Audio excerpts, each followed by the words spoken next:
Bonjour à toutes et à tous, je suis désolé pour cette nouvelle vidéo.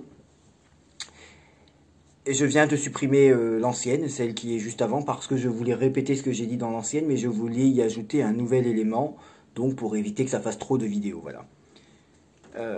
Je viens de déposer plainte, auprès de Madame Chris Sinclair. J'ai le récépissé de dépôt de plainte et j'ai le procès verbal du dépôt de plainte auprès du commissariat de police de Cherbourg pour diffamation publique. On attend bien sûr la réponse du procureur dans plusieurs semaines, plusieurs mois, voire un an, qui sous-entend de la pédophilie en repartageant une vidéo où on me voit chanter et un enfant qui met son bras autour de ma hanche en disant « Est-ce que vous ne trouvez pas le comportement de Jordan étrange vis-à-vis d'un enfant qu'il ne connaît pas alors que c'est le fils de mes meilleurs amis ?» J'ai bien évidemment donc envoyé ça par mail pendant l'audition au commissariat de police. Je l'ai envoyé à l'agent qui a enregistré ma plainte.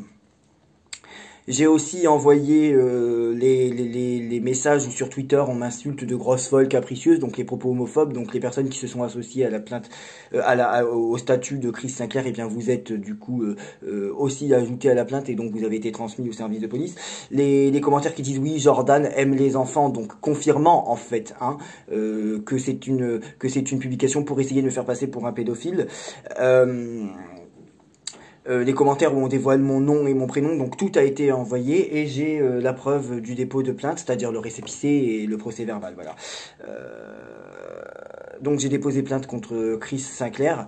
Je pense pas que ça va aller bien loin, mais c'est symbolique déjà. Ça veut dire que le commissariat reconnaît qu'il y a une infraction.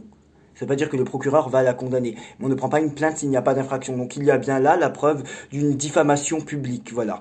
Me faisant passer pour ce que je ne suis pas. Et selon l'officier de police qui a pris la plainte, je suis attaqué là de manière illégale, voilà.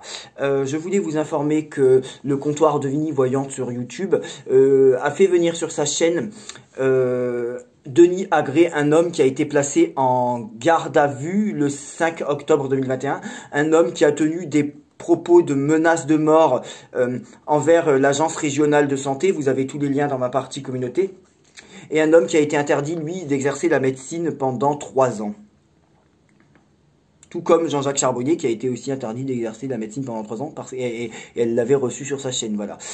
Et lui avait été condamné par contre à 50 000 € d'amende pour travail dissimulé. Donc oui, le comptoir de Vigny a reçu sur sa chaîne un homme qui a terminé, donc cette voyante, et elle viendra nous parler de bienveillance, un homme qui a été condamné à 6 mois de prison avec sursis pour menace de mort envers l'agence régionale de santé, voilà, avec qui elle s'affiche de manière publique.